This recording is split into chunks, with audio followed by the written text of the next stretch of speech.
In Latvia, armed forces chiefs from all 32 NATO member states are meeting in Riga to focus their collective deterrence and defence on the alliance's eastern flank after recent incidents involving Russian violations of NATO airspace. This week, NATO fighter jets scrambled after Russian warplanes were spotted near Latvian airspace over the Baltic Sea, prompting fresh concerns among allies about Moscow's repeated airspace violations.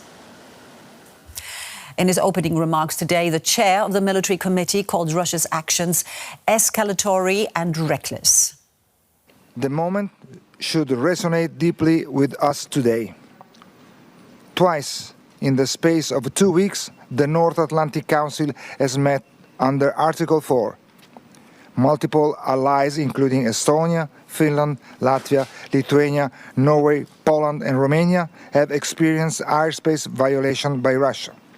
These acts are escalatory, reckless, and endanger lives, and Russia bears full responsibility for these actions.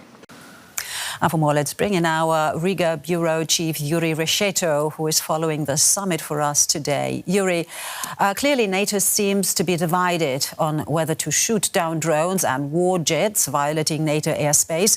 Could there be more clarity on this issue after this meeting in Riga?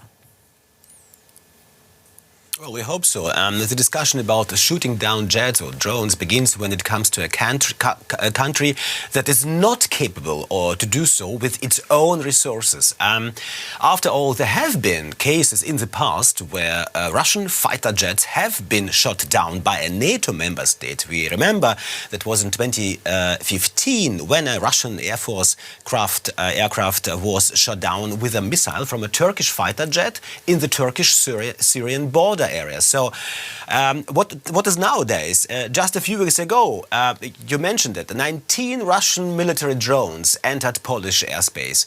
And now the Poles are saying that next time they would shut down the Russians and no one could stop them. Why? Because they have their own resources to do so.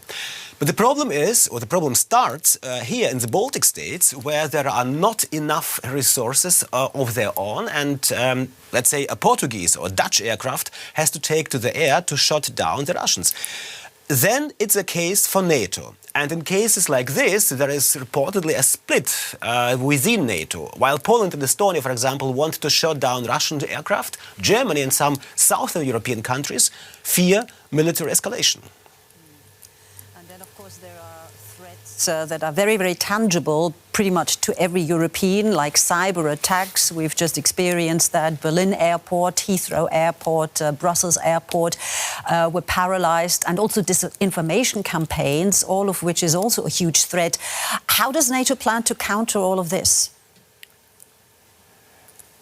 Well, NATO cannot counter all of the threats you mentioned. NATO can only intervene militarily in response to military intervention by a not-NATO country. That is why we also talk about the cases you mentioned, like hybrid attacks, damage of infrastructure, such as communication cables in the Baltic Sea, environmental risks or threats when in old Russian tankers from the so-called Shadow Fleet are in the move, bomb attacks, espionage, and of course disinformation.